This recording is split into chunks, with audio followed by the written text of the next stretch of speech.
Welcome back to Crime Cuisine. Take a deep breath. Feel the warmth emanating from the bowl. This is more than just food. It's a canvas for history, a silent keeper of secrets. Today, we delve into the heart of Ukrainian cuisine, the majestic, deep crimson borscht. For generations, borscht has been the pulse of the Ukrainian home, a symphony of slow-cooked beetroot, cabbage, potatoes, and meat, a dish designed to nourish and sustain.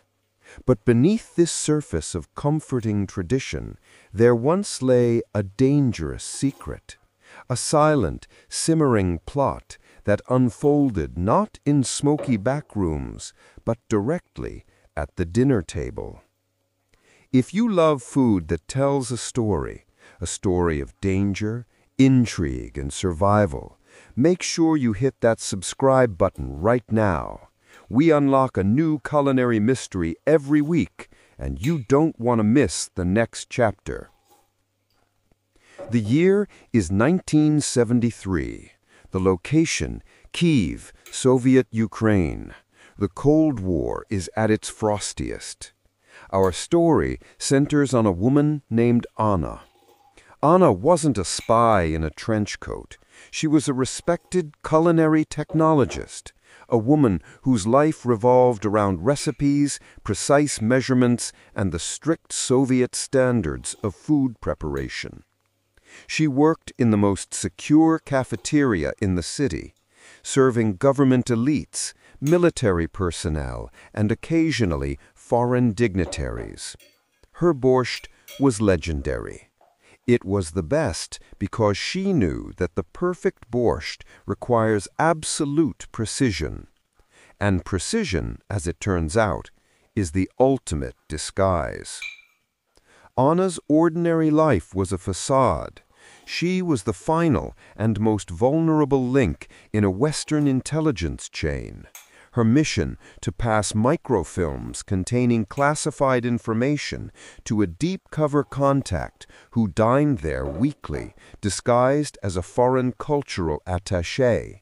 The cafeteria was a high-risk zone. Every conversation was monitored, every server potentially an informer. So, the exchange had to be silent. It had to be invisible. It had to be the food itself.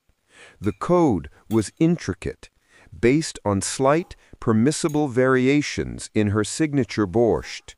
If the cabbage was shredded finely, a message of imminent danger. If the potato chunks were noticeably larger, the contact needed to abort the mission. But the most important communication revolved around two specific items: dill and salo. If Anna's borscht was garnished with a generous, deliberate sprig of fresh dill, it meant the delivery was ready. If there was no dill at all, the entire network had been compromised. This is the kind of true story that changes how you look at dinner. If you enjoy history mixed with high stakes, please take a moment to hit the like button on this video.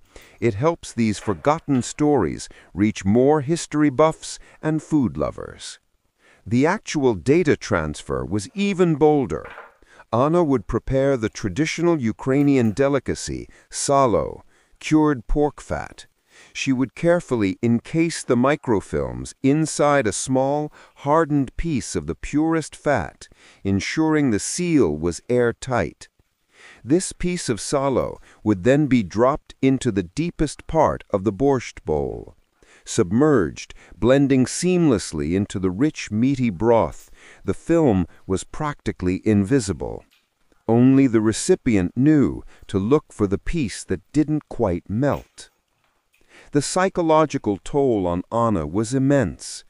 Every night she went home, the weight of the free world seemed to rest on the consistency of her beetroot. She slept little, haunted by the taste of fear, mixed with her own famous recipe. She had to maintain absolute perfection in the cafeteria's cooking, lest her subtle deviations be noticed by suspicious eyes. The pressure to make the borscht taste exactly the same every day was arguably harder than the smuggling itself. One snowy Tuesday, the contact, a seemingly affable man named Victor, arrived for his lunch. Anna, following protocol, subtly placed the dill garnish on his bowl and a fresh, warm pampushka beside it. The data was submerged within the red ocean of the borscht. Victor smiled politely. He picked up his spoon and began to eat, savoring the moment. Anna watched him from a distance, heart pounding like a drum against her apron. She knew he was supposed to retrieve the item, finish the soup, and leave. Routine. But then, something went wrong. As Victor finished his meal, he did something utterly unexpected. He reached into his pocket, pulled out a small, almost invisible glass vial, and deliberately, slowly, poured a tiny splash of dark vinegar into the remnants of the soup. If you're hungry for the conclusion of this spy thriller, don't forget to subscribe. We are nearing the darkest moment of Anna's story, and you need to see how this dramatic mystery unfolds. Vinegar. It was a signal Anna had never been briefed on. It was a signal of betrayal. The taste of vinegar in borscht is jarring, a culinary mistake that no true Ukrainian chef would make. It was the sign that the operation was compromised and that Victor was not the ally he pretended to be. He had used the food code to send her a deadly message. Anna froze. She couldn't raise an alarm. She couldn't move. She simply stared as Victor calmly wiped his mouth and left the cafeteria.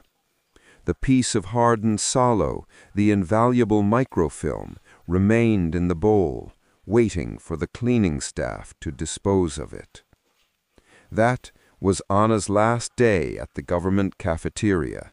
Knowing she was exposed, she vanished into the labyrinth of Kyiv, using her knowledge of the city's underbelly to disappear.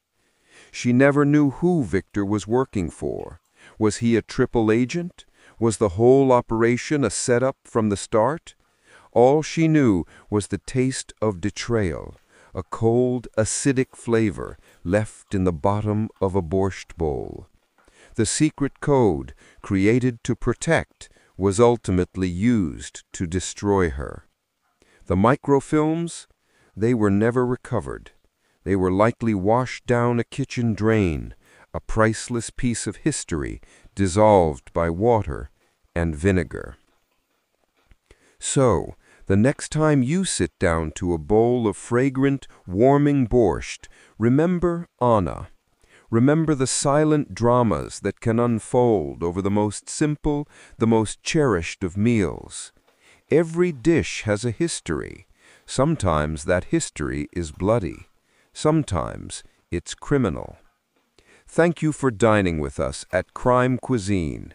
If you found this story compelling, please support the channel by hitting the like button on this video, sharing this video with a friend who loves a good true crime story, and most importantly, subscribing so you don't miss our deep dive into the world's most dangerous recipes. What secrets are your family recipes hiding? Tell us the darkest food-related mystery you know in the comments below.